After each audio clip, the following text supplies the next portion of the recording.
UP की policy की class start करते हैं। सबसे पहली पॉलिसी जो मुझे लगता है कि आने के चांस है, UP electronic component manufacturing policy 2025। ठीक है, I repeat, UP electronic component manufacturing policy 2025। इसके बाद जो एक यूपी की एक्सपोर्ट पॉलिसी आई है, एक वो आने के चांस है। एक यूपी की ग्लोबल कैपेबिलिटी सेंटर 2024। वैसे तो हर स्टेट में होड़ लगी हुई है कि हम अपने स्टेट को ग्लोबल कैपेबिलिटी सेंटर की तरह डेवलप करें। तो ये 3 पॉलिसी मुझे लगता है कि एग्जाम में आ सकती हैं। मैं एक करा रहा हूं, बाकी सबको मैं एक एक पॉलिसी अलॉट करूंगा और 5-5 4-4 मिनट में पॉलिसीज के मेन फीचर्स आप लोग निकालेंगे और फिर उसको डिलीवर करेंगे। ठीक है, डन। तो स्टार्ट करते हैं। सबसे पहले इसका टाइम पीरियड कितना होगा? टाइम पीरियड सोच के देखो, सबको लगता है 5 साल, इसका है 6 साल। ठीक है, 1 अप्रैल 2025 से 31 मार्च 2031 तक। 1 अप्रैल 2025 से 31 मार्च 2031 तक। सपोज करो ये क्वेश्चन आ गया, तो जैसे हम ऐसे लिखते हैं ना, ऐसे में पहले बात करते हैं कि एक ऐसा स्टेटमेंट लिखते हैं कि जो थोड़ा सा बड़ी बड़ी बातें कर रहा हो। ऐसी इस पॉलिसी में बात की गई है, यूपी को क्या करना है, लीडिंग हब बनाना है इलेक्ट्रॉनिक मैन्युफैक्चरिंग में। अब उन्होंने एक बड़ी सी बात कर दी, बड़ी सी बात के बाद उन्होंने क्या लिखा कि कोई फैक्ट दिया। तो कौन सा फैक्ट आप ऐड करोगे यहाँ पे? कौन बताएगा?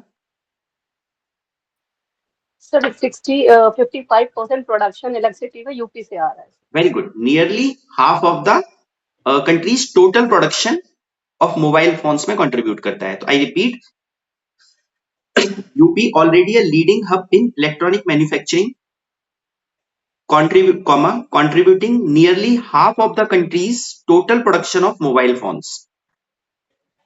एक लाइन लिखी हमने, उसके बाद एक फैक्ट दिया। अभी जो लीडिंग हब है ये ग्लोबली तो अभी नहीं हो रहा है, तो आगे क्या लिखते हैं लोग, with world class infrastructure and major global player already established in the UP state to become aspire a global powerhouse in electronic component manufacturing। एक बार रिपीट कर रहा हूं, आप अपनी लैंग्वेज में लिख लेना। लीडिंग हब बनाना है, कैसे बनाना है? Half of the mobile phone की जो मैन्युफैक्चरिंग है वो यूपी में होती है।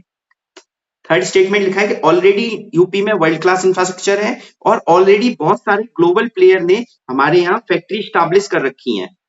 इस पॉलिसी के through UP global power house बन जाएगा। क्लियर हुआ?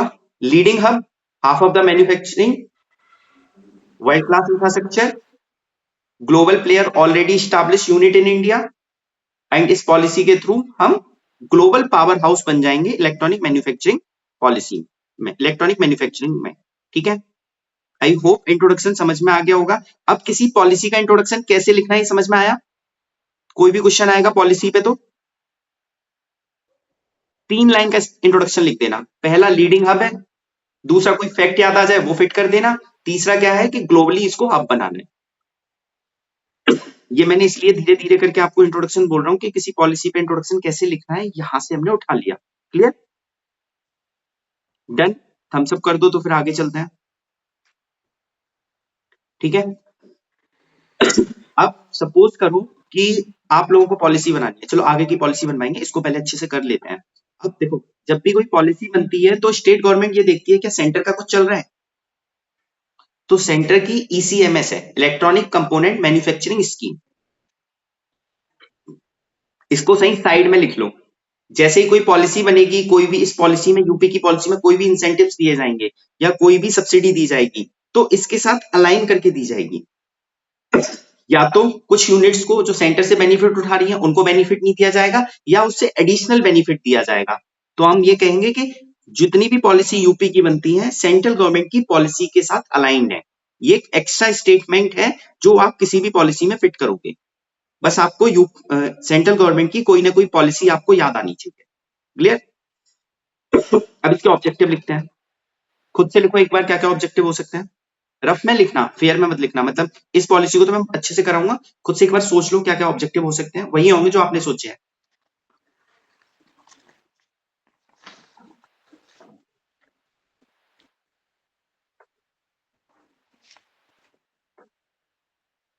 सबसे पहले तो पैसा कहीं से आना चाहिए ना, तो attract investment globally and domestically. आज मैं आपको ना हेडिंग बनाना भी कुछ कुछ बता दूंगा कि हेडिंग कैसे बनानी है, सिंपल हेडिंग। ठीक है, तो जब ये पॉलिसी हो जाएगी उसके बाद बताऊंगा। तो attract investment globally and domestically कैसे देंगे? हम जो इंसेंटिव्स प्रोवाइड कर रहे हैं, इससे यूपी क्या बन जाएगा? Preferred investment destination, quote unquote preferred investment destination. इस वाली हेडिंग का एग्जाम वो एक्सप्लेनेशन हो गया।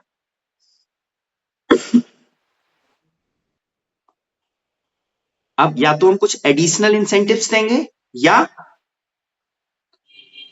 कुछ मतलब कुछ यूनिट्स को प्रायोरिटाइज करेंगे, जिससे कि वो हमारे यहाँ आके इन्वेस्टमेंट करें। क्लियर? तो attract investment domestically and globally. Second है सेल्फ रिलायंट बनाना है। अब सेल्फ रिलायंट बनाने के लिए क्या करना होगा? मतलब इससे क्या हो जाएगा? इंपोर्ट डिपेंडेंसी कम हो जाएगी। ठीक है, किसमें? अब यहाँ पे जो वर्ड लिखोगे ना वो इंपॉर्टेंट होता है, क्रिटिकल कंपोनेंट्स में। क्रिटिकल कंपोनेंट्स के कुछ एग्जांपल्स आपको पता होने चाहिए। पीसीबी हो गया, डिस्प्ले मॉड्यूल्स हो गए, लियॉन सेल्स हो गए, लिथियम आयन बैटरी। अगला एम्प्लॉयमेंट जनरेट करना है, जनरेट एम्प्लॉयमेंट। थर्ड, तो केवल स्किल्ड वर्कर के लिए एम्प्लॉयमेंट जनरेट होगा? नहीं, skilled and semi skilled workforce के लिए। इसके बाद foster research and development and innovation. कैसे होगा? अगर हम एमएसएमई को और स्टार्टअप को डिजाइन और इलेक्ट्रॉनिक डिजाइन एंड मैन्युफैक्चरिंग में प्रमोट करेंगे, इंसेंटिव्स देंगे, तो innovation and research and development होगा। एटलीस्ट क्लियर हो रहा है? उसके बाद ये सप्लाई चेन का पार्ट भी है, तो strengthen supply chain. Supply chain कैसी होनी चाहिए? रेजिलियंट होनी चाहिए, एजाइल होनी चाहिए, रोबस्ट होनी चाहिए, सिक्योर होनी चाहिए। तो ये ऑब्जेक्टिव है। अब कोई भी ऐसी पॉलिसी आती है, चाहे एक्सपोर्ट की पॉलिसी आए या मैन्युफैक्चरिंग से रिलेटेड कोई भी पॉलिसी आए, यही 5 पॉइंट उठा के फिट करने हैं। ठीक है, इजी आएगी। बस लैंग्वेज चेंज करने का मन करें, क्रिटिकल कंपोनेंट्स है तो एक्सपोर्ट में नॉन ट्रेडिशनल सेक्टर्स हो जाएंगे। अभी तो हम एग्रीकल्चर एक्सपोर्ट करते हैं और चीजों को एक्सपोर्ट नहीं करते, तो वो लिख देंगे। ठीक है, डन। कीवर्ड याद रखना, प्रीफर्ड इन्वेस्टमेंट डेस्टिनेशन, ये याद रखना। ठीक है, इसके बाद आ जाते हैं कुछ टारगेटेड कंपोनेंट्स हैं इसके। अब ये देखो, इलेक्ट्रॉनिक पॉलिसी में ये जो टारगेटेड कंपोनेंट्स है ना, ये याद रखने हैं। खुद से सोचो क्या क्या हो सकते हैं। ये जो मोबाइल की डिस्प्ले है, तो डिस्प्ले मॉड्यूल्स। मोबाइल में कैमरा है, कैमरा मॉड्यूल्स। इनकी ना सब असेंबली क्रिएट करनी है। पीसीबी सुना होगा, ठीक है, मल्टीलेयर पीसीबी टारगेटेड कंपोनेंट्स हैं।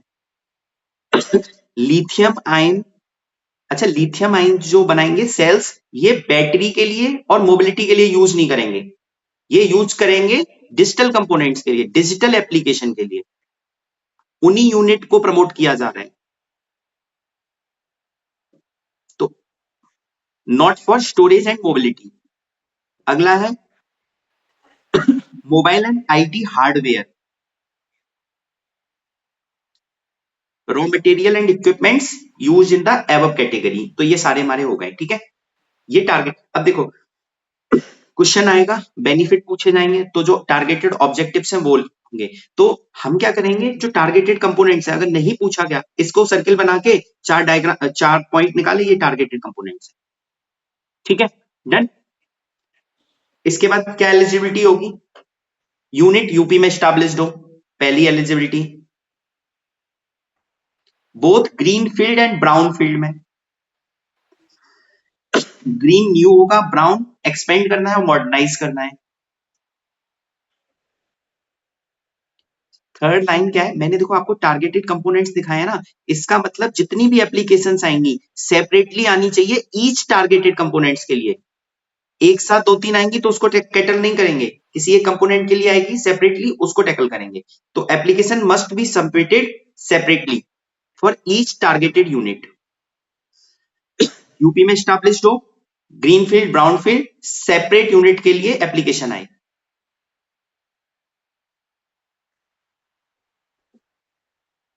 अब क्यों आएगी, उसके लिए कुछ ना कुछ इंसेंटिव्स दे रहे हैं।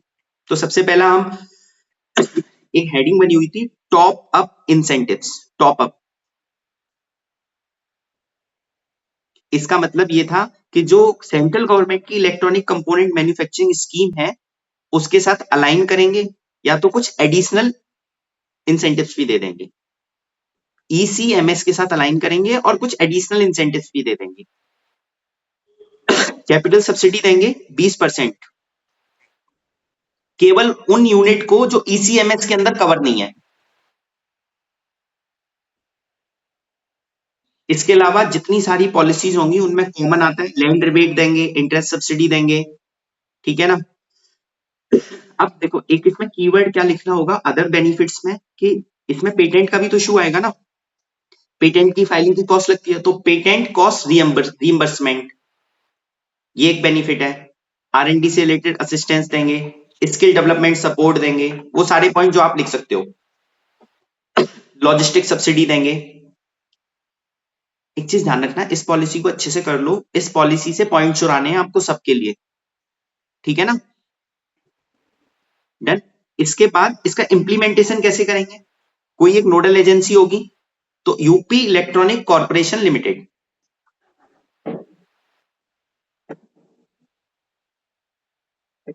एक इसके नीचे है प्रोजेक्ट इंप्लीमेंटेशन यूनिट PIU। इसका काम क्या होगा, जो भी प्रपोजल आए हैं उनको अप्रूव करना, ठीक है, और बाकी चीजों को मॉनिटरिंग करना। इसके नीचे बनेगी एक एम्पावर्ड कमेटी जो ओवरसाइट करेगी सारी चीजों को ग्राउंड लेवल पे। अब एक सेकंड के लिए जल्दी से पूरी पॉलिसी देखना।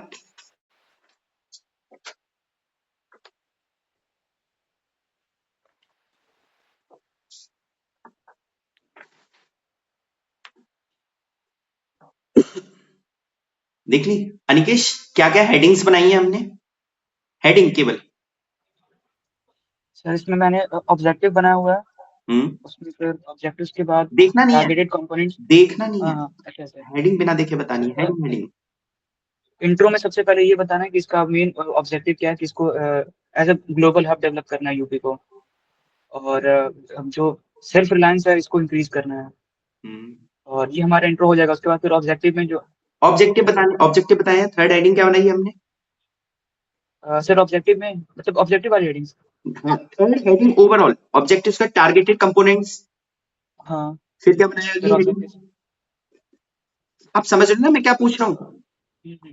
मुझे अभी मैं ही चाहता हूं कि दिमाग में ब्रॉडर हेडिंग फिट हो, अगर वो फिट हो गई तो पॉइंट जनरेट हो जाएंगे। गौरव क्या क्या हेडिंग बनाई है,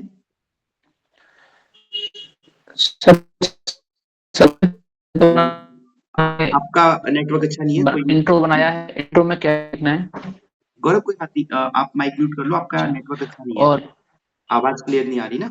मल्लिका आप बताना। सबसे पहले इंट्रो में हमें बताना है कि कोई भी चीज़ है तो लीडिंग हब है यूपी। उसके बाद कोई भी फैक्ट याद आ रहा है वो बताना है। फिर ग्लोबल लेवल पे बताना है कि उसको पावर हाउस बनाना है। फिर ऑब्जेक्टिव्स हमने देख लिए कि क्या-क्या ऑब्जेक्टिव्स हो सकते हैं। इम्पोर्ट डिपेंडेंसी कम करनी है, उसको हमें मैन्युफैक्चरिंग बढ़ानी है। एंड ऑब्जेक्टिव्स के बाद हमने टारगेट कंपोनेंट्स देके, टारगेट कंपोनेंट्स में डिस्प्ले, कैमरा की सब असेंबलीज बनानी है। और लिथियम आयन, उसके बाद एलिजिबिलिटी आ जाएगी। एलिजिबिलिटी के बाद इंसेंटिव्स जो हमने दिए एक्स्ट्रा, और जो अदर बेनिफिट्स होंगे हमें पेटेंट रिलेटेड, जो रिम्बर्समेंट्स मिलेंगे, कैपिटल सब्सिडी मिलेगी 20%, और फिर नोडल एजेंसी बता देंगे हम कि कौन इम्प्लीमेंट करेगा। गुड। मेरा उद्देश्य ये है आप लोगों से पूछने का, इसके अंदर क्या लिखा है वो बाद में। पहले इंट्रोडक्शन देखा है, फिर हमने उसके ऑब्जेक्टिव्स देखे हैं, टारगेटेड कंपोनेंट्स देखे हैं, फिर इसके हमने इंसेंटिव्स देखे हैं, फिर इम्प्लीमेंटेशन यूनिट देखी। तो आपको ये 6 हेडिंग अगर याद है ना, तो आप पॉइंट जनरेट कर लोगे। क्लियर हो रहा है ना? कोई ना कोई यूनिट बनी होगी इम्प्लीमेंट करने के लिए। ठीक है, एक बार ये हेडिंग खुद से लिखो दोबारा, केवल मोटी मोटी हेडिंग लिखनी है, इसके अंदर क्या लिखा है वो नहीं लिखना।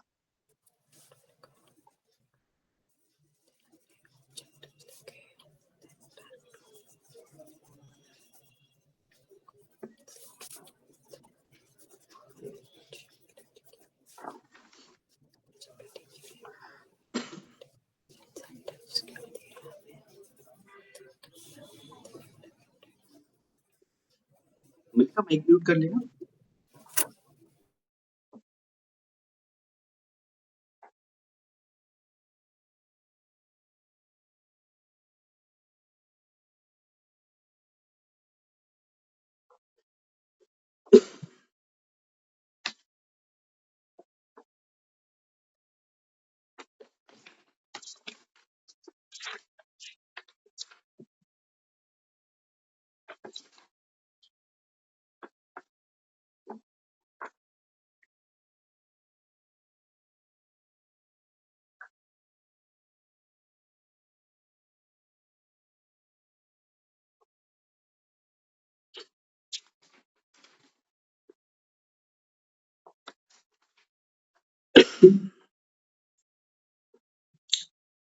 डन अखिलेश? समझ गए ना कि ये क्यों किया है हमने? अगर हमें ध्यान में भी नहीं आएगा ना, ये हेडिंग याद आ गई तो हम कुछ ना कुछ अच्छा बना के लिख देंगे। ठीक है, क्या एलिजिबिलिटी होनी चाहिए, क्या इंसेंटिव, खुद से बनाएंगे पॉलिसी, आगे जाके भी तो बनानी है ना, तो पेपर में खुद से बना देंगे एक आध पॉलिसी। कुछ टारगेट, जब टारगेट एग्जैक्ट नहीं आता था तो 3 टाइम्स करना है, 4 टाइम्स करना है, 5 टाइम्स करना है। ठीक है ना? मैं तो समझ रहा हूँ ना जो बोलने की कोशिश कर रहा हूँ, ये ऐसे ही लिखना होगा पेपर में। जब एग्जैक्ट डेटा नहीं याद आता तो हाँ, टैक्स बेनिफिट, टैक्स हॉलीडे, वो सारे पॉइंट सब लिखना।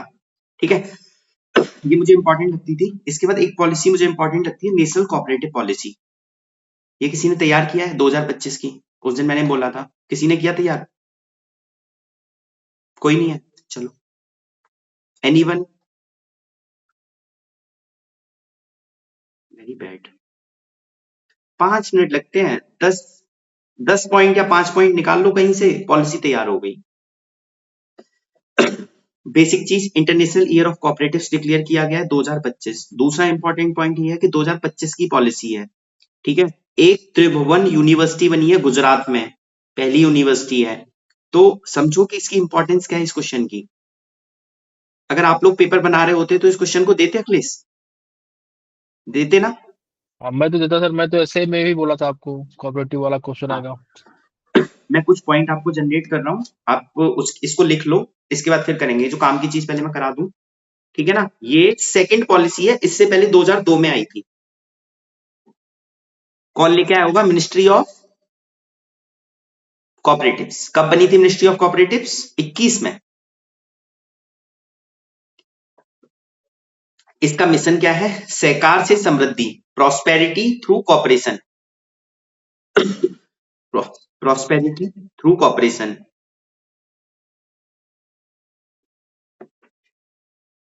ये सबसे इंपॉर्टेंट चीज है। अगले 20 साल के लिए स्ट्रेटजी है, मतलब 2034 तक है ये।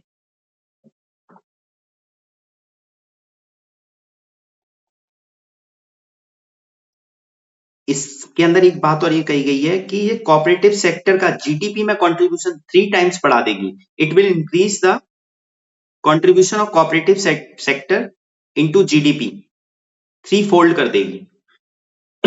इन्होंने भी तो डेटा नहीं दिया ना हमें, इन्होंने भी लिखता 3 फोल्ड कर देगी। हम भी आगे यूज किया करेंगे कि 4 टाइम्स को कर देंगे, 5 टाइम्स कर देंगे।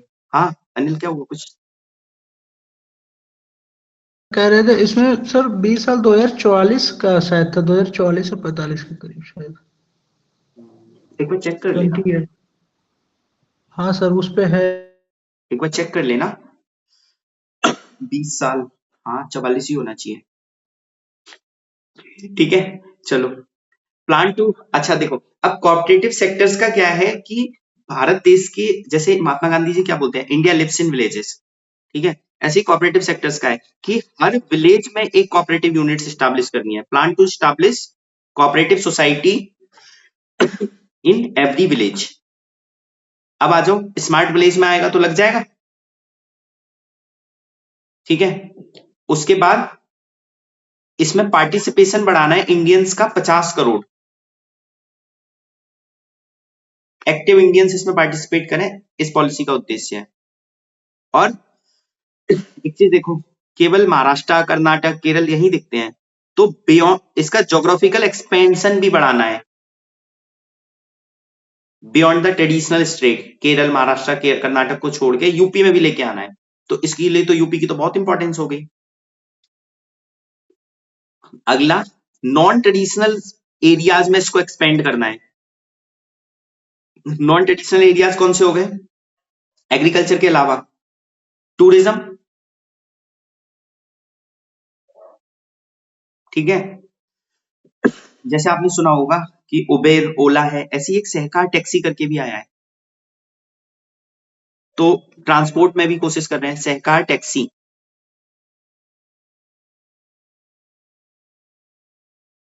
ग्रीन एनर्जी में भी बात कर रहे हैं कि कोऑपरेटिव्स को लेके आए, तो नेट जीरो एनवायरमेंट में क्वेश्चन आएगा तो लग जाएगा, ठीक है।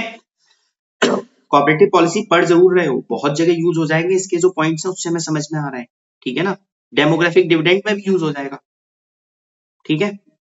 रीजनल डिस्पैरिटी में यूज हो जाएगा, रीजनलिज्म को अरेस्ट करने के लिए। रीजनलिज्म की जो फीलिंग आती है, क्यों आती है? क्योंकि रिसोर्स स्कैरसिटी होती है या डेवलपमेंटल डिस्पैरिटी होती है। तो आप देखो हर पेपर 1, 2, 3, 4, 5, 6 सब में यूज होगा, ठीक है। इसके बाद ना इसके पिलर हैं कुछ, एक ट्रायंगल बना लो। यूथ को एंगेज करेंगे, सबसे ऊपर लिखना है यूथ एंगेजमेंट, इन्हीं पॉइंट से निकाल रहे हैं जो हमने ऊपर लिखे हैं ना, वहीं से यूथ एंगेजमेंट जो 50 करोड़ की बात की है। अगला, नॉन ट्रेडिशनल सेक्टर में भी लेके आ रहे हैं, तो सेक्टर डाइवर्सिफिकेशन एवरी विलेज में लेके आ रहे हैं, तो थर्ड पिलर हो गया इंक्लूसिविटी। फ्यूचर के लिए तैयार कर रहे हैं, फ्यूचर प्रिपेयर्डनेस, कुछ ना कुछ नया इनोवेशन भी आएगा जैसे सहकार टैक्सी। और सबसे लास्ट पिलर है कुछ फाउंडेशनल इंस्टीट्यूशन, जैसे हमने त्रिभुवन यूनिवर्सिटी बनाई है अभी।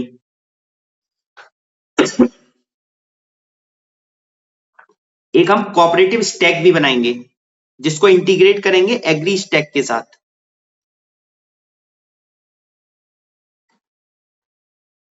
अब इसके सिग्निफिकेंस आप खुद से लिख लो।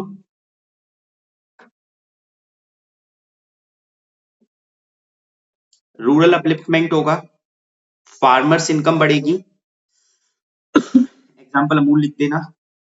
सोसाइटल इंपैक्ट पड़ेगा, जैसे सेवा, कम्युनिटी सॉलिडेरिटी वगैरह बढ़ाया है इसने, वुमेन का लेबर फोर्स पार्टिसिपेशन बढ़ाया है, लीडरशिप रोल बढ़ेगा। कोऑपरेटिव से आपने देखा है कई जगह आपने देखा होगा कि पॉलिटिकल पार्टिसिपेशन भी बढ़ जाता है, कई सारे लीडर निकल के आते हैं, ठीक है। लीडर से प्लेटो का कोट याद आता है, one of the penalty paid by not participation in the politics, याद है ना। ये कोट याद कर लो, अगर पॉलिटिकल एटीट्यूड पे क्वेश्चन आता है ना तो फिट हो जाता है, तो यहीं से शुरू कर देना अगर क्वेश्चन आता है तो, ठीक है। उसके बाद इसमें 1 पर्सन 1 वोट का भी कॉन्सेप्ट होता है कोऑपरेटिव्स में, तो डेमोक्रेटिक वैल्यू का इनकलकेशन है। चैलेंजेस लिखना एक बार खुद से। लिमिटेड कैपेसिटी है, रिसोर्स कॉन्स्ट्रेन है, पॉलिटिसाइजेशन हो जाता है,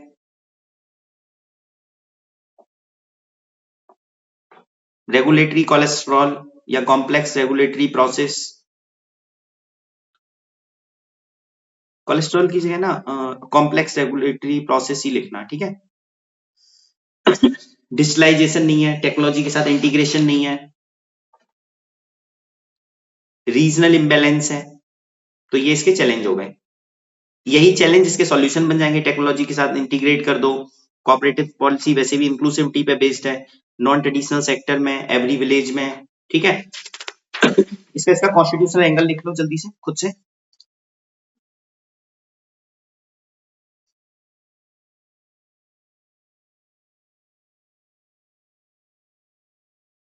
कॉपरेटिव्स का एम होता है इकोनॉमिक वेलफेयर, बट जो बाई प्रोडक्ट होते हैं सोशल वेलफेयर, कम्युनिटी सॉलिडारिटी, ये बाई प्रोडक्ट है।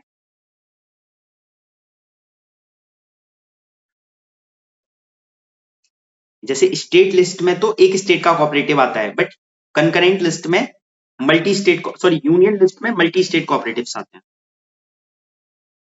Article 19 clause 1C 97 amendment 2011 11th B 43 B, ठीक है, sorry part B 9th B और 43 बी, ठीक है।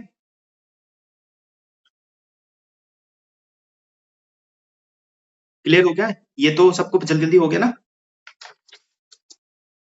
एक बार अपना जल्दी से सिलेबस उठाना, जो आप लोगों ने एक पेज बनाया है ना, 5-6 पेज का, सबने बनाया है ना गौरव? वहां पे कोऑपरेटिव्स को कहीं ना कहीं फिट कर दो जल्दी से। नेशनल कोऑपरेटिव पॉलिसी 2025, यूपी की इलेक्ट्रॉनिक मैन्युफैक्चरिंग भी फिट कर लेना। इतना थंब रूल बना लो, जितनी भी यूपी की पॉलिसी है, 2-3 पॉलिसी पेपर 1 में लिखूंगा मैं, 2-3 पॉलिसी पेपर 2 में, 2-3 पॉलिसी पेपर 3 में, 4 में, 5 में, 6 में, ठीक है।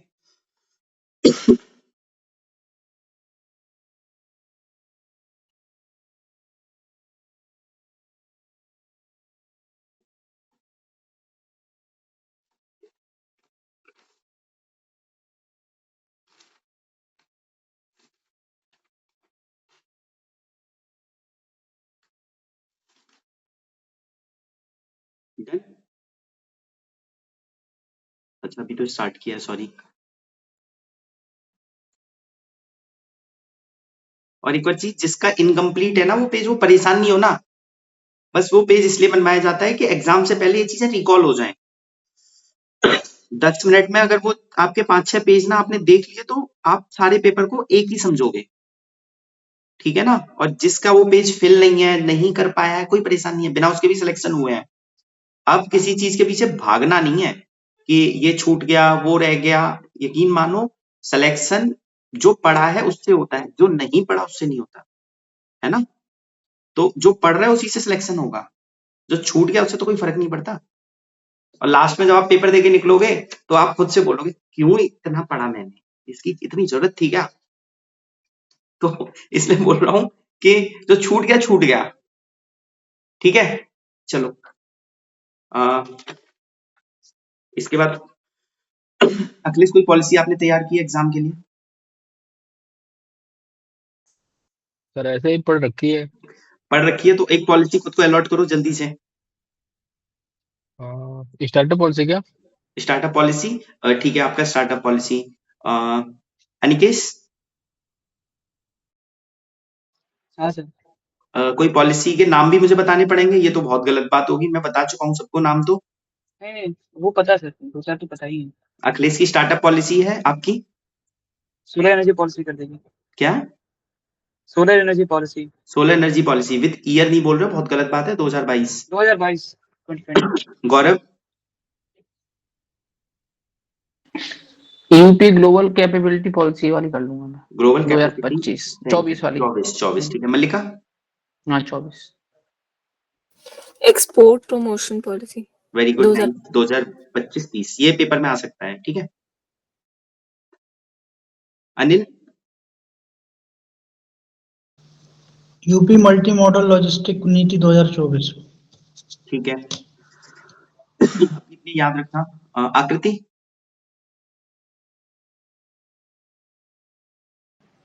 सर ग्रीन हाइड्रोजन ईयर नहीं बोलोगे ना तो पॉलिसी अलॉट नहीं होगी, ईयर बोलना है। Green hydrogen policy 2024 24 green hydrogen policy. Anchal, sir defence and aerospace policy 2024। Janardan, food policy 2023। ठीक है। सत्येंद्र, सर सेमीकंडक्टर नीति 2024। Yuvraj, sir UP forest policy. New forest policy हो तो गया 2017 वाला ना। चलो ठीक है, एक बार रिवाइज कर लेंगे। धनंजय, आपको एग्री एक्सपोर्ट पॉलिसी, ठीक है। सॉरी एग्री एक्सपोर्ट पॉलिसी नहीं, यूपी एक्सपोर्ट पॉलिसी, एग्री नहीं, एक्सपोर्ट पॉलिसी, ठीक है। सबको तो नहीं मिलेगा क्योंकि इतनी कर लेंगे उतना काफी है। अनुज, कैमरा बंद वालों को नहीं। Sir MSME policy 2022। MSME policy, ठीक है 2022, ठीक है, ये कर सकते हैं, ये इंपॉर्टेंट है। 15 मिनट ले लेते हैं क्योंकि सबको वही पॉलिसी दी है, जिसने पहले से थोड़ा बहुत पढ़ा होगा ना उसी बेसिस पे लिया होगा। तो 15 मिनट दे देते हैं और 8-9-5 पे मिल लेते हैं, ठीक है, डन। ज्यादा नहीं लिखना है। अच्छा सर मैं हाँ, एक एक्सरसाइज और कर लेते हैं, उसके बाद एक बार सिलेबस उठाना सर जल्दी। मैं UP clean air management policy 2020। ये आपका, ठीक है, मेरे दिमाग से निकल गया था। हाँ, अब एक एक्सरसाइज और करते हैं, सिलेबस उठाओ जल्दी से।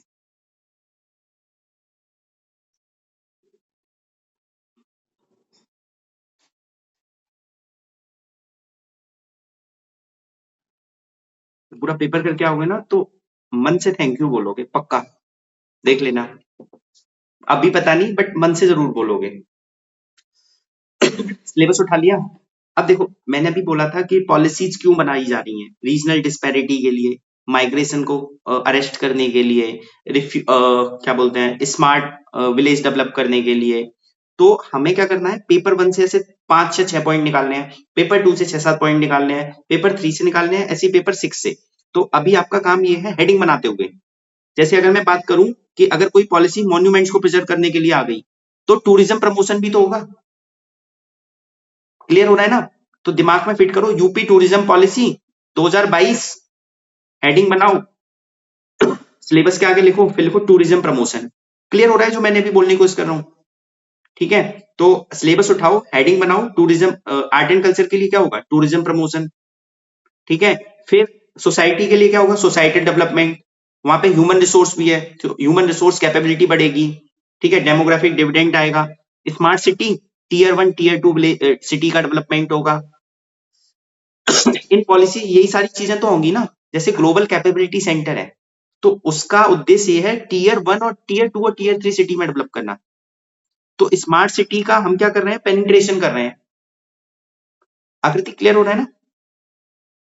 एक बार थम्स अप करो वरना फिर मैं दोबारा जिसको जो पॉलिसी अलॉट हुई है उसी से रिलेटेड हमें सिलेबस के पॉइंट्स करेक्ट करना है। पॉलिसी भूल जाओ, अभी अनाउंस हुई है। मैं एक एक्सरसाइज करवा रहा हूं कि जिसको हेडिंग बनाने में प्रॉब्लम है या इन पॉलिसी से क्या क्या चीजें होंगी तो वो हेडिंग बनेंगी, ठीक है। जैसे किसी पॉलिसी से पॉवर्टी एलिवेशन हो रहा होगा, किसी से रीजनल डिस्पैरिटी अरेस्ट हो रही होगी, तो रीजनल डिस्पैरिटी हेडिंग बनेगी ना हमारी एग्जाम में कई जगह। ऐसे करके लिखना है, लिखो।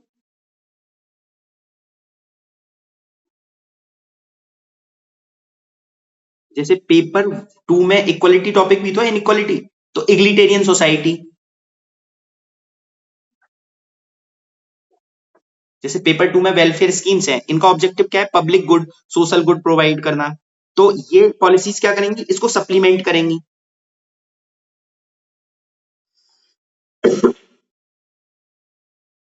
अब मान लो इलेक्ट्रॉनिक मैन्युफैक्चरिंग पॉलिसी हो गई और नाइट शिफ्ट अलाउ कर दिया तो वुमेन का लेबर फोर्स पार्टिसिपेशन रेट बढ़ जाएगा। जैसे लेबर फोर्स पार्टिसिपेशन रेट बढ़ेगा तो पैट्रियार्की पे अटैक होगा।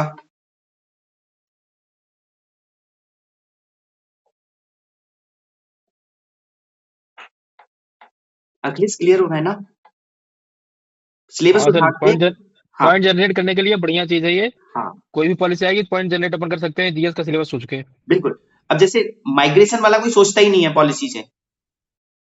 अब हर विलेज में अगर कोऑपरेटिव सोसाइटी बन जाएगी तो रूरल टू अर्बन माइग्रेशन कम होगा कि नहीं होगा, क्योंकि वही अपॉर्चुनिटी मिल गई।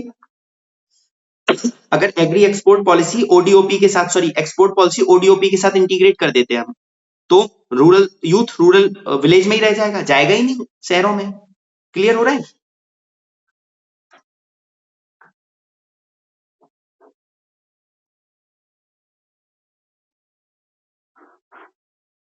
लिखो लिखो जल्दी। GS1 में 10 हेडिंग बना लो, GS2 में ऐसी 10 हेडिंग बना लो। जरूरी नहीं है हर सिलेबस के टॉपिक से बनानी है, जो आपको काम का लगता है। जैसे रिफ्यूजी से मत बनाना, या तो कोई रिफ्यूजी पॉलिसी में ही बनेगा वो,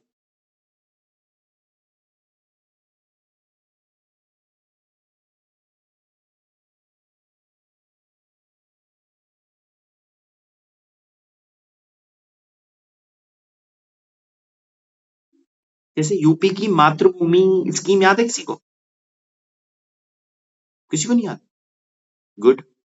इसमें ऐसा कुछ था, मुझे एग्जैक्ट नहीं याद आ रहा। डायस्पोरा के लिए था सर। हाँ, डायस्पोरा के लिए कि सर बाहर से कोई आएगा, जैसे कुएं वगैरह बना देते हैं और ये सब, तो उनके नाम से बन जाएगा। 40% वो पैसा देंगे, सॉरी 60% माइक जो डायस्पोरा देगा, 40% हम देंगे। तो यूपी की मातृभूमि स्कीम है ये। Good Sachin, very good, nice.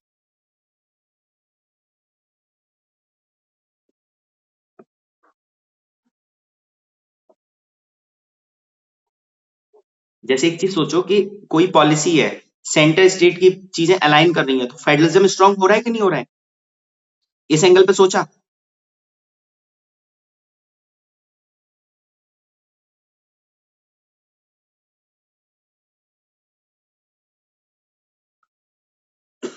एक और चीज देखो, रूरल एरिया में अगर कोई इंडस्ट्री स्टैब्लिश्ड होगी तो पंचायत पे भी तो इसका फर्क पड़ेगा कुछ ना कुछ।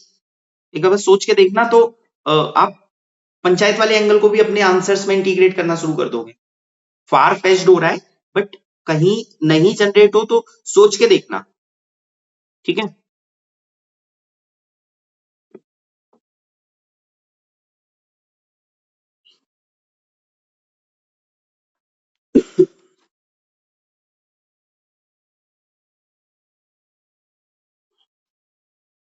पॉलिसी के लिए जमीन देनी पड़ती है, तो लैंड यूज पॉलिसी जो आती है, कई बार अगर एग्रीकल्चर लैंड देनी पड़ गई तो फिर काम्पा का यूज करेंगे कि नहीं?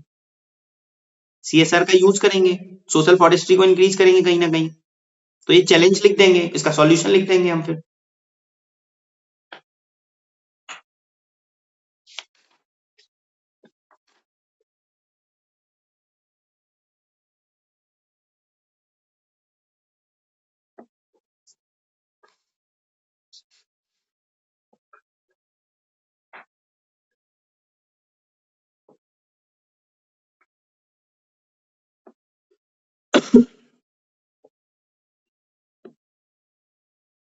लिखो, हाथ ना ऐसे टाइम पे स्पीड से चलना चाहिए, सोचना कम, लिखना ज्यादा।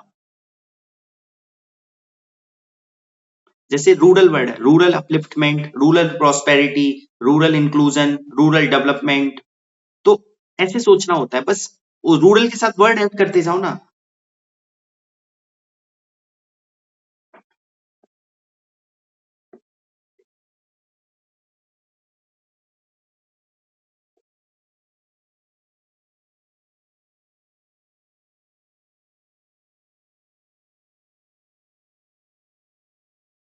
टिपिकल कोई नहीं बनाएगा, सिंपल बनाना, सिंपल, है ना?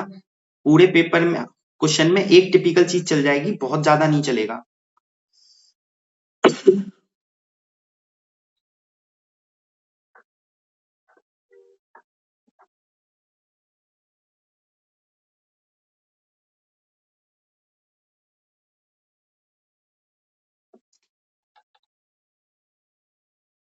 श्रुति, कोई पॉलिसी तैयार की है?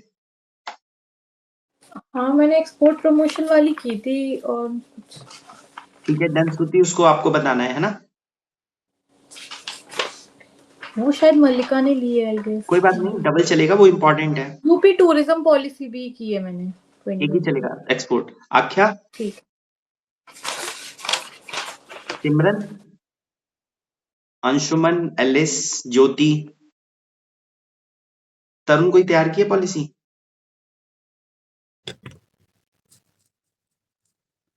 एग्रीकल्चर एक्सपोर्ट करी थी सर। ठीक है, 2017, थोड़ी सी बता देना सबको। कलेक्टिव फाइट और कलेक्टिव पंच बहुत जरूरी है हर एग्जाम के लिए। ड्रोन प्रमोशन वाली है सर, वो ड्रोन, चलेगी? चलो ड्रोन वाली आप कर लेना, ठीक है। एक और चीज देखो, हम प्रिविलेज कैटेगरी में नहीं आते। प्रिविलेज कैटेगरी का मतलब ये होता है कि हमारे मदर फादर सिविल सर्वेंट नहीं है, ठीक है ना?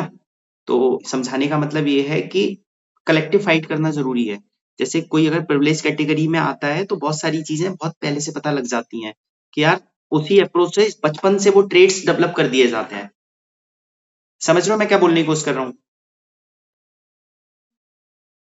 आजकल आपने एक चीज यूट्यूब पे देखी होगी, जो भी टीचर हैं वो कर क्या रहे हैं, आप नोटिस करना कि हो सकता है अगर उनकी शादी हो गई है तो अपने बच्चे के साथ बैठे हुए हैं और क्लास ले रहे हैं। नोटिस किया है ना? इसका मतलब बस समझाने की यूज कर रहा हूं कि बचपन से वो चीजें इन्फ्यूज हो रही हैं, डेलिबरेटली नहीं की जा रही, बट ऑटोमेटिकली बहुत सारी चीजें अंदर जा रही हैं और वो बड़े होके पर्सनैलिटी का पार्ट बन जाएंगी। नो डाउट भी बहुत छोटे बच्चे हैं, ये नहीं मैं ये कह रहा कि वो सब उन्हें सिखाने के लिए बिठा रहे हैं, बट नहीं, वो घर में वो सारा एनवायरनमेंट जैसे जैसे अपब्रिंगिंग होती जाएगी वो एनवायरनमेंट वो घर पे देखते हुए चलेंगे।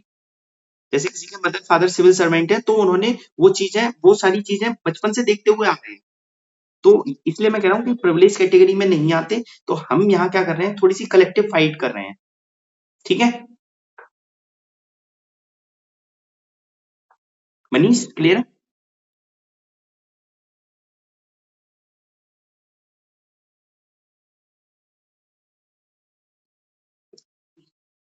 हो गया सिलेबस डन? 9:15 10 मिनट पॉलिसी के लिए बहुत है, सबने वो पॉलिसी चूज की है जिनको पहले से आती है। ठीक है 9:10 पे हम मिलते हैं, कैमरा ऑफ करना चाहो तो आप लोग कर सकते हो, और 9:10 पे सबको 3 या 4 मिनट मिलेंगे पॉलिसी पे बोलने के लिए, काम की चीज बोलेंगे।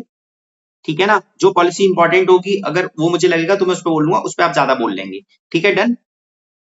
ठीक है 9:10 पे मिलते हैं और आप 10 मिनट रिगरस मेहनत कर लो, जिसको पॉलिसी अलॉट नहीं हुई है वो भी कंट्रीब्यूट कर सकता है, और जो भी मन करे कि मेरी ये स्ट्रेंथ है इस पॉलिसी में वो 2-3 मिनट बोल सकता है। ठीक है डन? कैमरा ऑफ करना चाहो तो कर सकते हो, 10 मिनट के लिए मेहनत कर लो। यूपी एक्सपोर्ट प्रमोशन पॉलिसी 2025 से 30 तक है। सिर्फ 2025 नहीं, ये याद रखना है कि 5 साल के लिए 25 से 30 तक।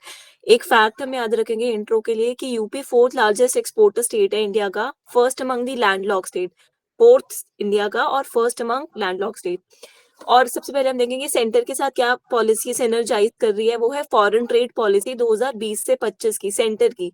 उसका क्या गोल था, 2 ट्रिलियन एक्सपोर्ट्स चाहिए हमें 2030 तक, तो उसको सिनर्जाइज करते हुए हमने यूपी की बनाई एक्सपोर्ट प्रमोशन पॉलिसी। इसका बेसिक क्या है, हम यही लिखेंगे कि यूपी को ग्लोबली रिकॉग्नाइज्ड एक्सपोर्ट हब बनाना है। तो ये कीवर्ड आ गया कि हमें क्या बनाना है यूपी को। मल्लिका थोड़ा धीरे, इंपॉर्टेंट है ये पॉलिसी, थोड़ा धीरे, है ना? ओके सो बेसिक में हमने वही डाल दिया कि यूपी को क्या बनाना है, to make UP globally recognised export hub.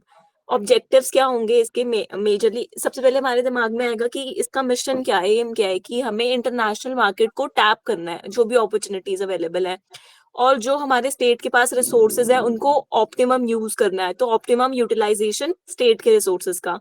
तीसरा एम्प्लॉयमेंट जनरेशन है, और चौथा कैपेसिटी डेवलपमेंट करनी है हमें। कैसे करेंगे हम, ग्लोबल जो बेस्ट प्रैक्टिसेस हैं उनको यूज करके हम अपनी कैपेसिटी डेवलप करेंगे। और ऑब्जेक्टिव्स में हम इसके 4 हेडिंग्स लिखेंगे। फर्स्ट इज हमें एक्सपोर्ट ग्रोथ को ड्राइव करना है। सो अब वही डाटा हमें नहीं पता तो हम लिख देंगे कि डबल करना है एक्सपोर्ट्स को हमें। तो यहाँ पे डाटा है वैसे हमारे पास कि 2024 में हमारा $21 बिलियन का है एक्सपोर्ट, और 2030 तक हमें 50 बिलियन करना है, तो ऑलमोस्ट डबल हो गया, 21 बिलियन से 50 बिलियन अभी करंट 2024 से 2030 तक। पहला हो गया। दूसरा इज इक्विटेबल डेवलपमेंट करनी है, वही हमें जो देखा कि हमें रीजनल इम्बैलेंस को टैकल करना है, तो इक्विटेबल डेवलपमेंट इसमें हम डाल देंगे आर्टिकल 39 भी डाल सकते हैं कहीं ना कहीं। देन थर्ड हो गया हमारा कि हमें स्ट्रेंथन करना है एक्सपोर्ट ओरिएंटेड इंफ्रास्ट्रक्चर को, स्टेट की कैपेसिटी इंक्रीज करनी है, तो हम जो भी इंफ्रास्ट्रक्चर प्रोजेक्ट्स हैं एक्सपोर्ट के उनको हम स्ट्रेंथन करेंगे। इसमें भी डाटा है कि वर्थ 100 करोड़ के प्रोजेक्ट्स को हम स्ट्रेंथन करेंगे। देन चौथा आ गया कि हमें ब्रॉडन करना है अपना एक्सपोर्ट नेटवर्क। बेसिकली इसमें जो रजिस्टर्ड एक्सपोर्टर्स है ना हमारे पास, उनको हमने 50% तक बढ़ाना है। तो 4 चीजें हो गई ऑब्जेक्टिव्स में, एक्सपोर्ट को डबल करना है, 21 बिलियन से 50, इक्विटेबल डेवलपमेंट, तीसरा इज इंफ्रास्ट्रक्चर को स्ट्रेंथन करना है, चौथा इज जो रजिस्टर्ड है उनको हमें 50% तक बढ़ाना है। उसके बाद हम एक हेडिंग डालेंगे कि थ्रस्ट सेक्टर क्या है। जैसे पहले हमने टारगेटेड कंपोनेंट्स देखा था, तो इसमें भी कंपोनेंट्स आ गया।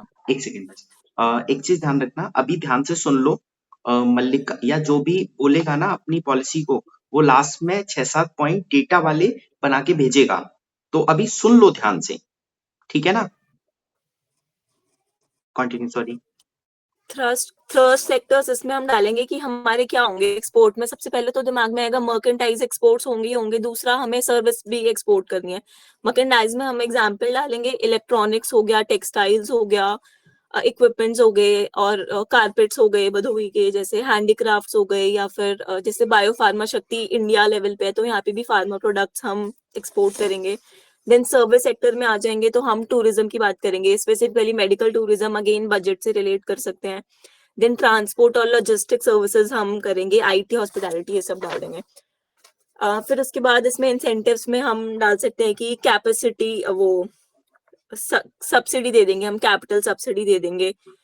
देन इम्प्लीमेंटिंग एजेंसी इसकी हो जाएगी export promotion bureau, UPEPB, UP export promotion bureau. तो ये इम्प्लीमेंटिंग एजेंसी आ जाएगी, किसके अंडर आती है? डिपार्टमेंट ऑफ एमएसएमई और एक्सपोर्ट के अंदर, एक्सपोर्ट प्रमोशन के अंदर। उसके बाद लास्ट में चैलेंजेस तो वही जो हम हर चीज में बना के लिखते हैं वही, एंड देन वे फॉरवर्ड। देखो, इस पॉलिसी में अच्छा आंसर लिखना है ना, तो एक चीज ध्यान रखना, हम गुड्स के साथ साथ सर्विस को एक्सपोर्ट करने की भी बात कर रहे हैं। तो जितने गुड्स वाले सेक्टर आपको याद आएंगे उतना अच्छा आंसर होता जाएगा। तो एक बार सोच के देखो कौन कौन से गुड्स चीजों को यूपी एक्सपोर्ट कर सकता है। बड़ी बड़ी क्रिटिकल चीजों को भी सोच सकते हो। 50% से ज्यादा तो हम मोबाइल मैन्युफैक्चरिंग कर रहे हैं। 55% मैन्युफैक्चरिंग यूनिट्स हैं, इलेक्ट्रॉनिक मैन्युफैक्चरिंग यूनिट्स यूपी में एस्टैब्लिश्ड हैं। तो सोचो कि हैंडी इलेक्ट्रॉनिक्स कंपोनेंट को हम कर सकते हैं, हैंडीक्राफ्ट को कर सकते हैं, टेक्सटाइल को कर सकते हैं, फार्मास्यूटिकल्स को कर सकते हैं, गाजियाबाद हब है, ठीक है, लेदर को कर सकते हैं।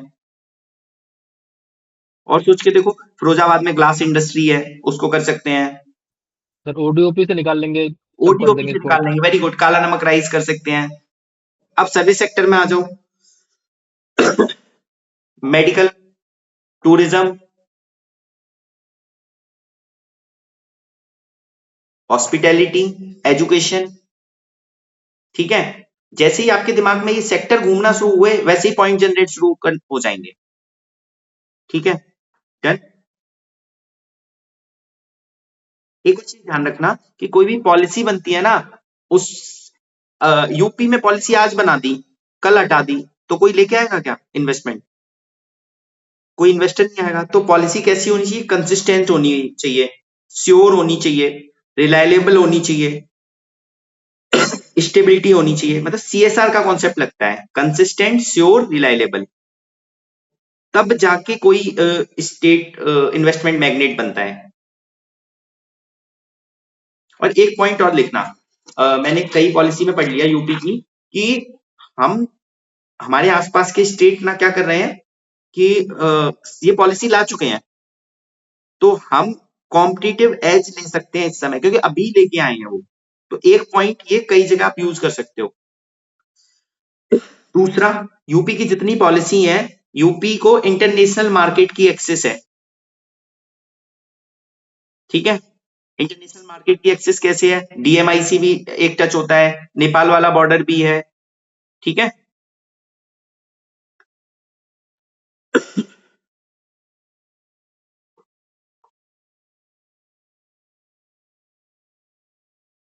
एक और चीज नोट डाउन करना कि जब भी कोई कमेटी बनेगी तो हम स्टेट लेवल पे तो कोई चीज बना रहे होंगे, डिस्ट्रिक्ट लेवल पे भी कुछ ना कुछ सेंटर्स बना रहे होंगे, ठीक है।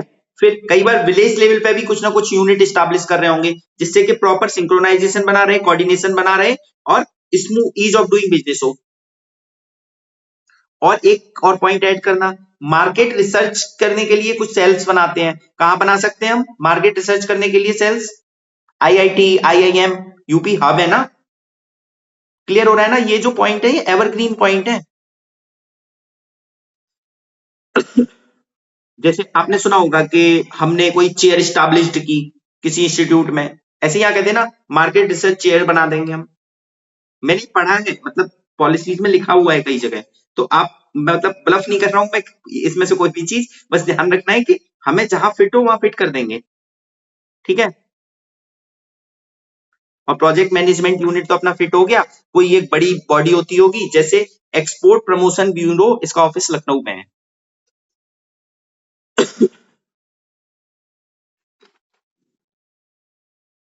और ये 2150 वाला डेटा याद रखना, ये इंपॉर्टेंट है एक्सपोर्ट प्रमोशन पॉलिसी का। क्यों मैं लिखा 21 बिलियन डॉलर अभी करते हैं 2024 में एक्सपोर्ट, 50 बिलियन 2030 का टारगेट है। और फोर्थ लार्जेस्ट अभी बोला ही था, ठीक है ना, और लैंडलॉक स्टेट में फर्स्ट।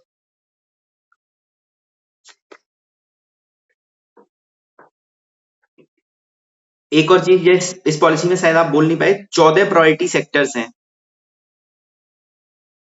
जिनको टारगेट किया जाएगा। ये 14 वर्ड याद रखना, 2150 याद रखना, ठीक है। एक्सपोर्ट प्रमोशन ब्यूरो याद रखना। और अपना जो यूपी का ट्रेडिशनल सेक्टर बहुत अच्छा है ना, जो पुराने हैंडीक्राफ्ट वगैरह, तो ट्रेडिशनल सेक्टर के साथ ब्लेंड करते हुए, ठीक है। चलो ये होगी पॉलिसी ऑलमोस्ट। मल्लिका इसका ना एक पेज बना के 5 या 6 पॉइंट बना के जो इंपॉर्टेंट आपको लगते हो वो ग्रुप पे सेंड कर देना, ठीक है। और साफ राइटिंग, आपका तो वैसे साफ है। डन। चलो सेकंड, ड्रोन पॉलिसी किसके पास थी? ड्रोन ड्रोन सर, इसके रिलेटेड डेटा तो कुछ ज्यादा नहीं है, बस फीचर्स वगैरह वैसे ही। जो आपको मन करे बता दो, अगर काम में आएगा तो सब रख लेंगे, वरना भूल जाएंगे। 2 मिनट आप यूज करवाओगे, वेस्ट करवाओगे, आपके ऊपर है। यूपी ड्रोन सेफ्टी पॉलिसी आई थी 2023 में। तो बेसिकली क्या था कि यूपी ड्रोन प्रचालन सुरक्षा नीति, हिंदी में अगर कुछ इस तरीके से है। तो ड्रोन का क्या था कि ड्रोन का मिसयूज वगैरह ज़्यादा हो रहा था इसका, कि एंड क्रिमिनल एक्टिविटीज़ में ये सब, तो फिर इसकी वजह से एंटी नेशनल एक्टिविटीज़ में इससे बचाने के लिए 23 में लेके आए थे। तो इसमें सबसे पहले क्या फीचर है इसका कि इसको यूपी उड़ान पोर्टल एक बनाया गया है। तो यूपी उड़ान पोर्टल पे जितने भी ड्रोन चलते हैं उनको रजिस्टर कराना मैंडेटरी करा दिया गया है, कि यूपी उड़ान पोर्टल पे जितने भी ड्रोन बनेंगे, चाहे वो एग्रीकल्चर से हो, जहाँ जहाँ भी इनकी यूजेज होते हैं, वो सारे के सारे इस उन पे उनका एक नंबर दिया जाता है, और हर एक पर्टिकुलर ड्रोन का यूपी उड़ान पोर्टल पे रजिस्ट्रेशन करने के बाद में। तो ये get unique ID number for drone for tracking. तो ये मतलब जैसे याद हो जाए उसके हिसाब से मैं बता रहा हूँ कि जैसे याद हो जाए वो अपने आप फिर बन जाएगा। फिर जो रजिस्ट्रेशन के बाद में फिर get unique ID for drone for tracking. फिर इसमें जोन्स हैं कुछ, कि रेड जोन्स हैं, वहाँ पे नो फ्लाई जोन है, और येलो जोन है, फिर एडमिनिस्ट्रेशन डिसाइड करेगा वहाँ पे उड़ने के लिए, और ग्रीन जोन जो बाकी के जो बचे रिमेनिंग एक्टिविटी के लिए वो ग्रीन जोन। तो इस तरीके से इस पॉलिसी में 3 तरीके के जोन अलॉट हुए थे, रेड जोन, येलो जोन और ग्रीन जोन। फिर इसके ऑब्जेक्टिव्स में वही कि स्ट्रिक्ट मॉनिटरिंग और रजिस्ट्रेशन हो जाए, और सेफ्टी एंड कंट्रोल हो जाए। तो इस तरीके से ऑब्जेक्टिव बन जाएंगे। एग्रीकल्चर में डिफेंस, फिर इसके एप्लीकेशन है, मैपिंग में कर सकते हैं। मैपिंग में ये जितने भी एप्लीकेशन है, ड्रिल रैम्प और ये सब, तो वहाँ पे ड्रोन से हो रहा है। एग्रीकल्चर में हो ही रहा है, जितनी भी नई टेक्नोलॉजी है तो उसमें ड्रोन की हो रही है यूज। फिर एरियल फोटोग्राफी और वीडियोग्राफी इसमें चलता है। फिर इमरजेंसी रेस्पॉन्स में जो सर्च और रेस्क्यू ऑपरेशंस होते हैं उसमें है इसका एप्लीकेशन। फिर डिजास्टर में जोन मैपिंग में, और डिजास्टर रिलीफ जो देते हैं उसमें है।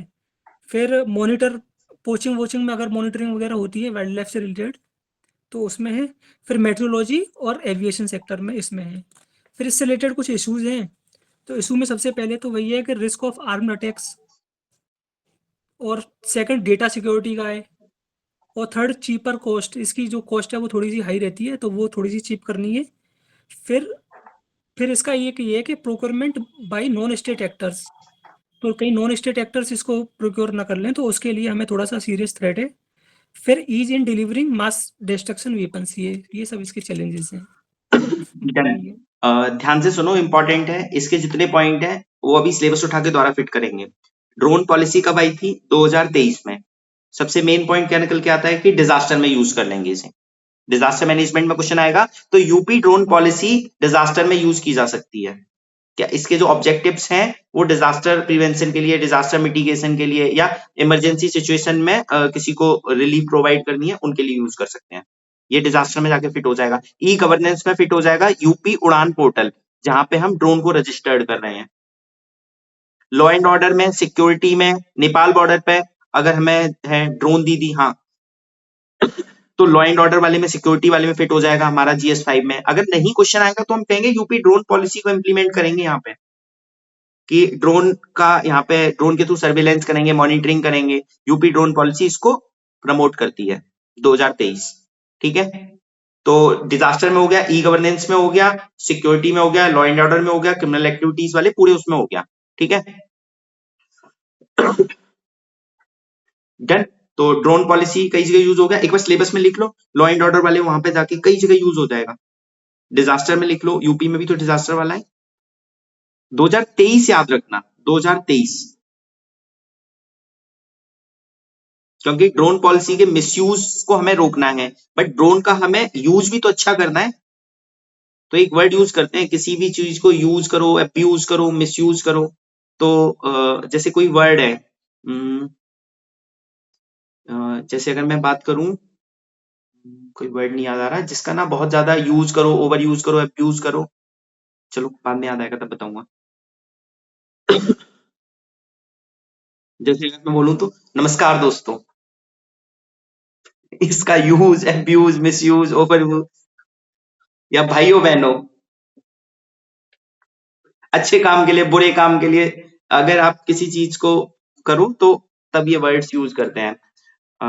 ऐसे में इस टर्म्स को यूज करते हुए ना बहुत सारी चीजें लिखते हैं। चलो फिर बताऊंगा, ये कभी भी दिमाग में ना क्लिक नहीं करना। ठीक है, ड्रोन पॉलिसी हो गई, एक्सपोर्ट प्रमोशन पॉलिसी हो गई, और अब ग्लोबल कैपेसिटी सेंटर करेंगे, उसका सारी रिवाइज करेंगे। गौरव आपके पास थी ग्लोबल कैपेसिटी सेंटर, हाँ स्टार्ट करो। Sir global capability centre policy 2024 के अंदर आई थी, और इसका एम है कि हम ना, बहुत आ रहा है। अच्छा सर, हाँ पता नहीं क्यों, चलो कोई अब नहीं, भी आ रहा है, अब नहीं आ रहा।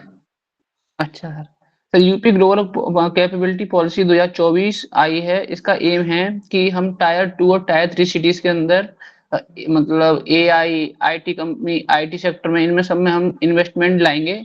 और इसके लिए मतलब नेशनल लेवल पे इंडिया एआई मिशन है, और स्टेट लेवल पे भी इसके पैरेलल है, स्टेट यूपी एआई मिशन भी है। और इसका एम है कि हम 1000 न्यू ग्लोबल कैपेबिलिटी सेंटर बनाएंगे यूपी के अंदर, और इसका 5 लाख जॉब देगा ये, मतलब इसका ये भी टारगेट है, 5 लाख जॉब देने का भी टारगेट है। और इसके जो टारगेट कंपोनेंट हैं वो हैं ऐसे, सर पहले ऑब्जेक्टिव देखते हैं इसके। तो ऑब्जेक्टिव इसके सेम हो जाएंगे, मतलब लगभग जो आपने बताए थे उसमें पॉलिसी में, कि attract investment globally, domestically prepare, ये वाला हो जाएगा, इन्वेस्टमेंट हम लाएंगे, और सेल्फ रिलायंट बनाएंगे आईटी सेक्टर वगैरह में। और उसके बाद तो इससे सेल्फ रिलायंट बनाएंगे, और मैन्युफैक्चरिंग, इलेक्ट्रो कंपोनेंट वगैरह ये भी इससे इंक्रीज होगा। और इसके बाद इस जनरल एम्प्लॉयमेंट भी जनरेट होंगी इससे, स्किल्ड एंड सेमी स्किल्ड, और रिसर्च एंड इनोवेशन भी इससे आएगा, बढ़ेगा यूपी के अंदर, और सप्लाई चेन भी इससे स्ट्रेंथन होगी। अब इसके अंदर जो टारगेट कंपोनेंट हैं वो आईटी वगैरह में हो जाएंगे और एआई में हो जाएंगे।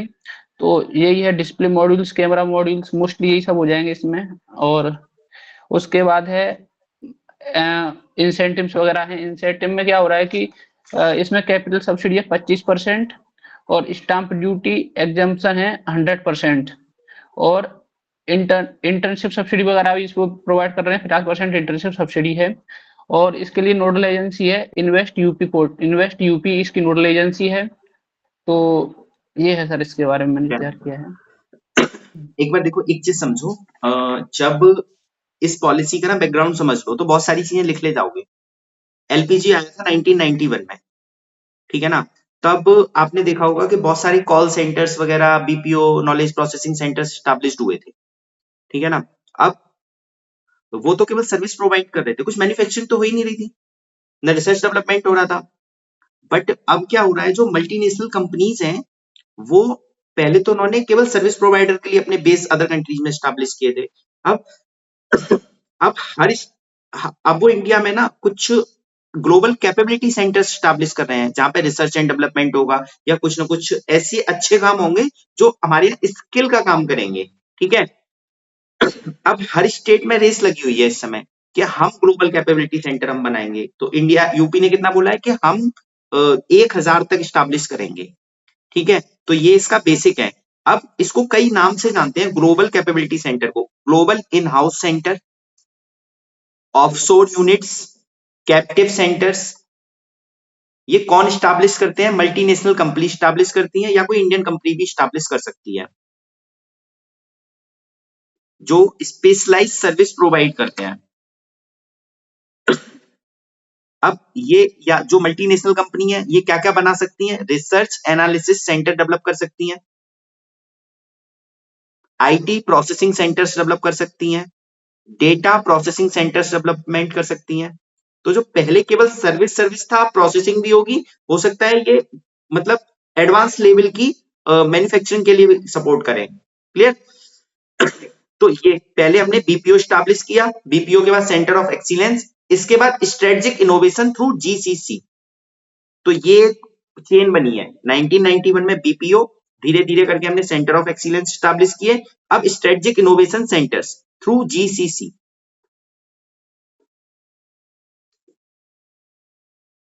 अब ऐसा क्यों कर रहे हैं? ये आप लोगों को जवाब खुद से बनाना है। श्रुति, क्यों कर रहे हैं ऐसा? इनोवेशन प्रमोट करने के लिए, मेक इन इंडिया। अरे वो मतलब मल्टीनेशनल कंपनी ऐसा क्यों कर रही है? उन्हें इंसेंटिव्स वगैरह मिल रहे हैं यहाँ पे। अरे हमारे यहाँ चीप लेबर है, स्किल्ड लेबर है, अंग्रेजी बोलती है। तो इसीलिए ये चीजें कर रहे हैं। ठीक है, ईज ऑफ डूइंग बिजनेस की हम बात कर रहे हैं आजकल। यूपी क्या बोलता है? हमारे यहाँ वर्ल्ड क्लास इंफ्रास्ट्रक्चर है, पहले से ही ऑलरेडी बहुत सारी कंपनियां स्टैब्लिश हो चुकी हैं। हमारे यहाँ नॉलेज डीपीआई आपने सुना होगा, डिजिटल पब्लिक इंफ्रास्ट्रक्चर है। तो इन सब चीजों की वजह से ये जीसीसी स्टैब्लिश किए जा रहे हैं।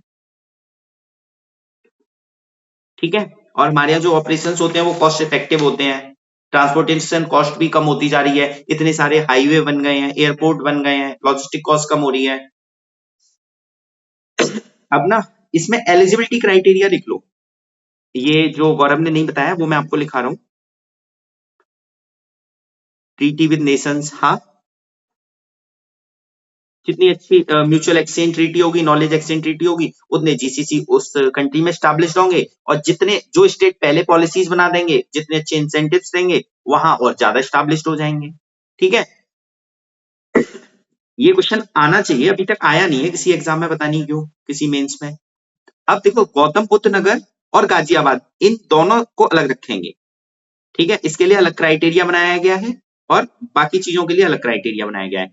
तो लेवल 1 जीसीसी और एडवांस जीसीसी, दो एरो निकाल लो। लेवल 1 जीसीसी में मिनिमम कैपिटल इन्वेस्टमेंट चाहिए 15 करोड़, कहीं भी जाके इन्वेस्ट करो। अगर गौतम बुद्ध और गाजियाबाद में करना है तो मिनिमम 20 करोड़ कैपिटल इन्वेस्टमेंट चाहिए। 15-20 हो गया। एडवांस जीसीसी के लिए यही चीज 50 और 75 करोड़ है। अगर याद रहे तो रख लेना, वरना छोड़ देना। बस याद रखना कि एक बार sir repeat. Minimum capital investment 15 crore चाहिए, कहीं भी जाके इन्वेस्टमेंट करो, लेवल 1 जीसीसी के लिए। युवराज, जीसीसी की फुल फॉर्म क्या है? Sir global capability centre. Capacity नहीं है, कैपेबिलिटी है। कैपेबिलिटी, हाँ, आपने सही बोला है। ठीक है, मिनिमम कैपिटल इन्वेस्टमेंट चाहिए 15 करोड़, कहीं भी यूपी में स्टैब्लिश करो। और अगर गाजियाबाद और गौतम बुद्ध नगर में कर रहे हो तो 20 करोड़। अगर एडवांस जीसीसी के लिए 50 करोड़, कहीं भी स्टैब्लिश करो। और अगर गौतम बुद्ध नगर और गाजियाबाद में कर रहे हो तो 75 करोड़। ठीक है, इसके बाद जो लेवल 1 जीसीसी है, या तो मिनिमम कैपिटल इन्वेस्टमेंट इतना होना चाहिए और एम्प्लॉयमेंट जनरेशन का क्राइटेरिया है। अगर कहीं भी कर रहे हो यूपी में, कहीं भी 100 से ज्यादा एम्प्लॉयमेंट क्रिएट करो, वो यूनिट। ठीक है, और अगर गाजियाबाद और ग्रेटर गौतम बुद्ध नगर में कर रहे हो तो 200 कर दो। अगर आप भूल भी जाओ, इसको छोड़ो, इतना टेक्निकल नहीं जाते, इन्वेस्टमेंट वाला ही रखते हैं। ठीक है, डन। इन्वेस्टमेंट वाला याद रख लेना। और अगर जीसीसी पे क्वेश्चन आए ना तो इंट्रोडक्शन के बाद 2 एरो निकाल के एलिजिबिलिटी क्राइटेरिया, इंट्रोडक्शन के बाद 2 एरो निकाल के दिखा देना, वो आपका एक डायग्राम बन गया। फिर इसके ऑब्जेक्टिव और जो कुछ पूछा जाए, डन। अगर कोर क्वेश्चन में एलिजिबिलिटी क्राइटेरिया नहीं पूछा गया है तो। धनंजय, क्लियर? और ये 15-20 करोड़ अगर नहीं याद रहे तो भी परेशान नहीं होना, बस याद रखना गौतम बुद्ध और गाजियाबाद को थोड़ा सा सेपरेट रखा गया है, बस। ठीक है, वहां पहले से ही ऑलरेडी ज्यादा चीजें हैं तो इसलिए। अब एक और पॉलिसी कर लेते हैं कोई। अनुज कौन सी पॉलिसी की जाए?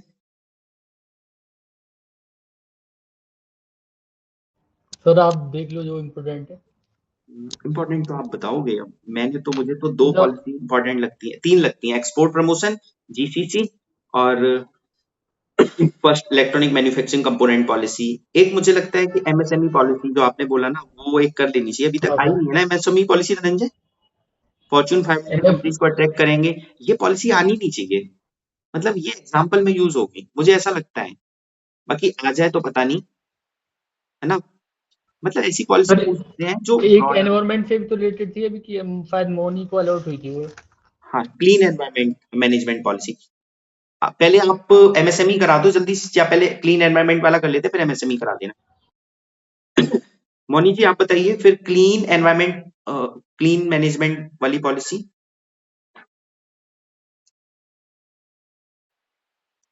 सर ये यूपी की clean air management policy 2026 budget में अनाउंस्ड है सर, और ये वर्ल्ड बैंक के कोलैबोरेशन से ये इसको प्रोसेस किया जाएगा।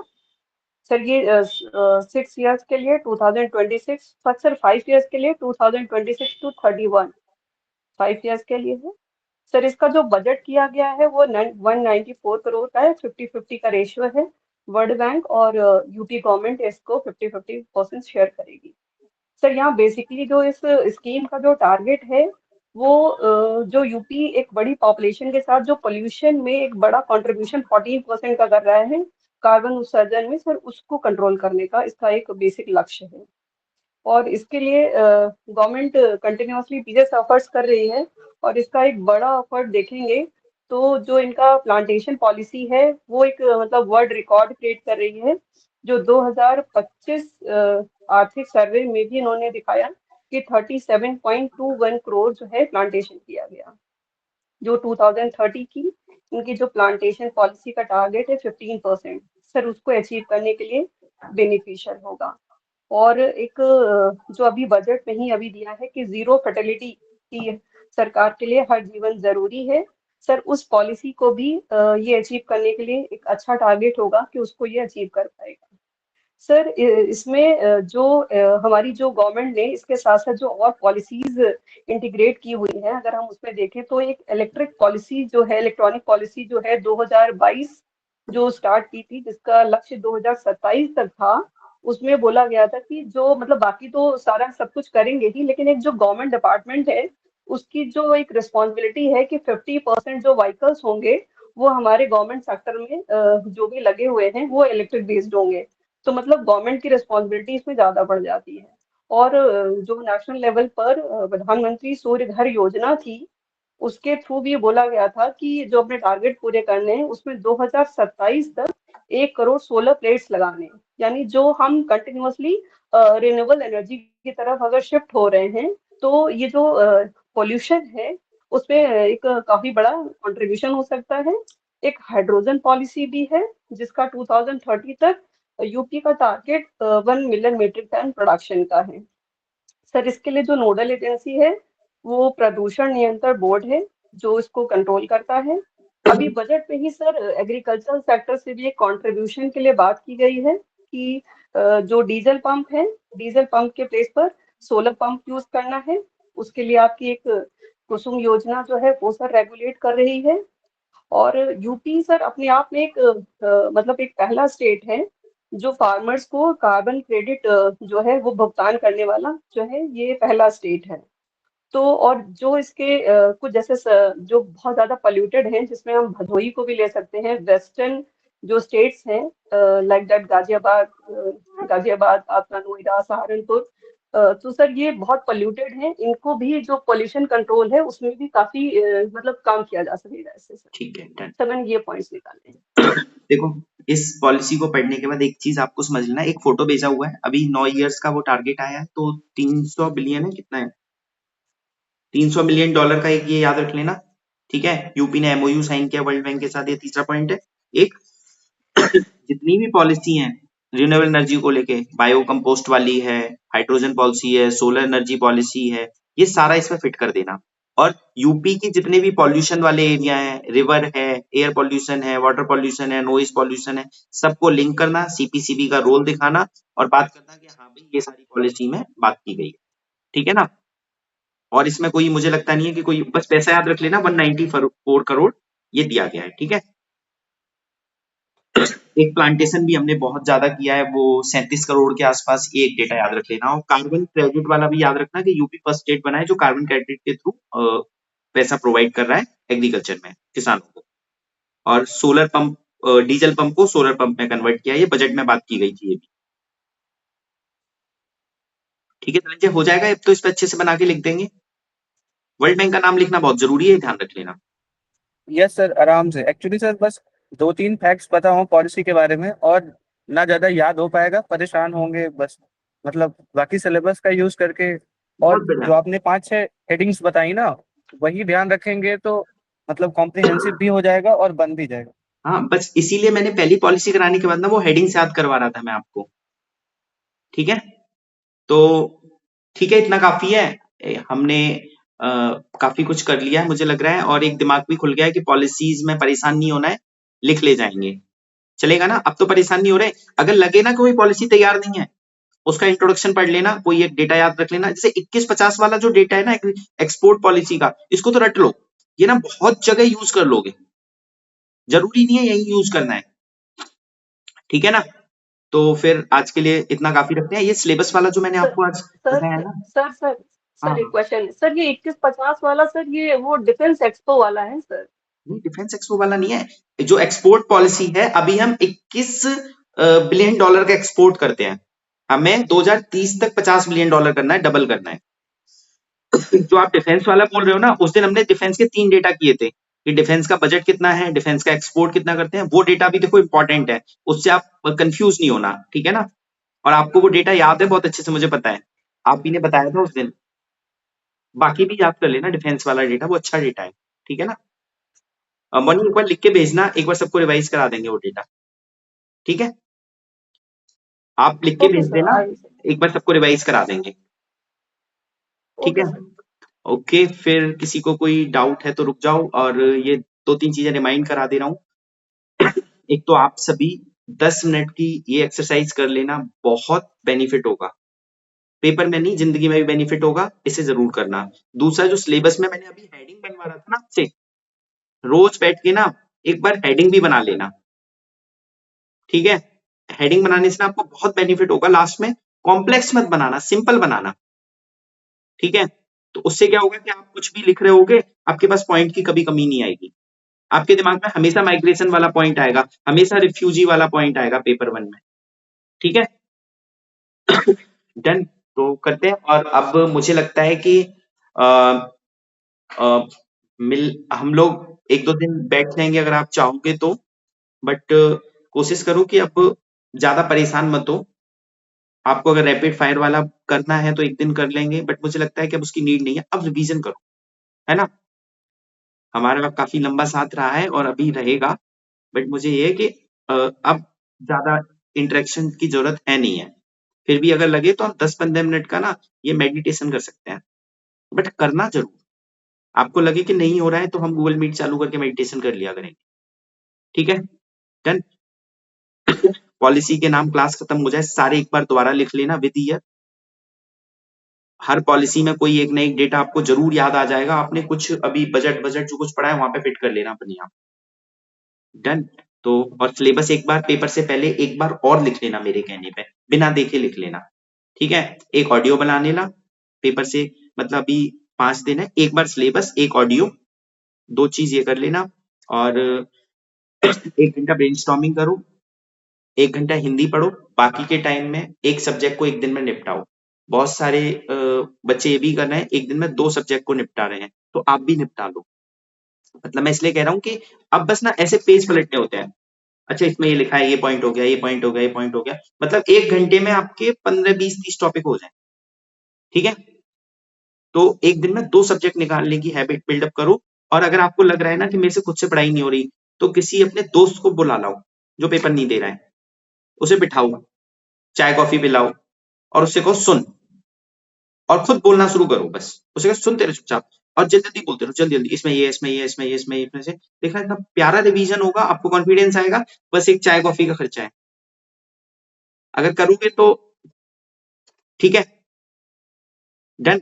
मनीष, आप कुछ कह रहे थे? सर वो हेडिंग बनाने वाला थोड़ा समझ में नहीं आया मुझको, मैं एक्चुअली जैसे हेडिंग बनाने वाला, मैं अगर आपको बोलूं कि रिफ्यूजी से रिलेटेड कोई आपके सामने टॉपिक लिखा हुआ है, तो आपके दिमाग में क्या चीज क्लिक कर रही है? सर रिफ्यूजी क्या क्राइसिस क्लिक करेगा, पुश है, पुल है, या फिर कॉन्फ्लिक्ट क्लाइमेट है, बॉर्डर। रिफ्यूजी करेगा। यस सर, क्लाइमेट रिफ्यूजी ठीक है, करेगा। एक प्रिंसिपल ऑफ नॉन रिफाउलमेंट सुना है आपने? सर नहीं सुना ये तो।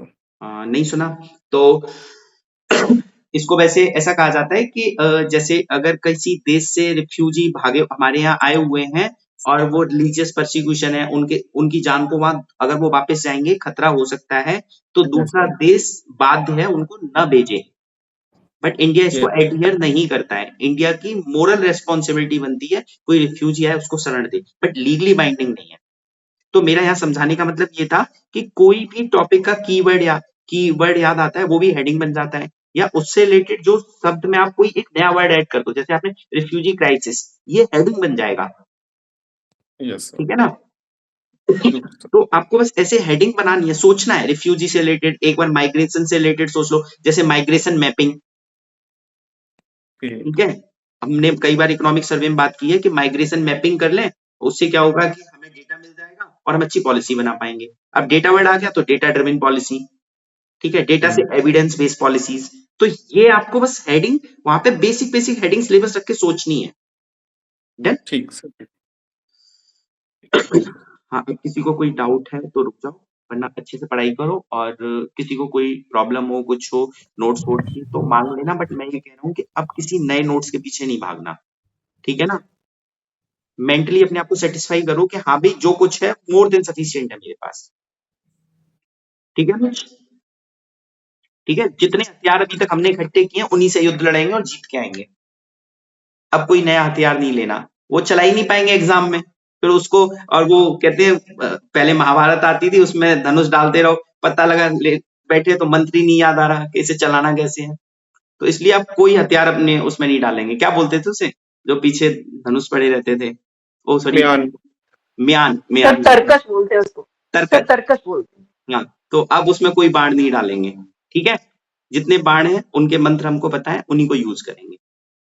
और ये मैंने आपको कल जो 10 पॉइंट बताए थे ना, ये जैसे ग्रंथ कुटीर, दक्ष स्कीम, तो कोशिश करो कि इन 10 को और याद कर लेना। एक बार मेहनत करके नाम याद कर लेना, मतलब स्किल से रिलेटेड है। ग्रंथ कुटीर हमारा जो आर्कियोलॉजी और मैन्यूस्क्रिप्ट इन सबसे रिलेटेड है। बस इतना भी याद आ गया ना तो एक नया पॉइंट ऐड हो जाएगा।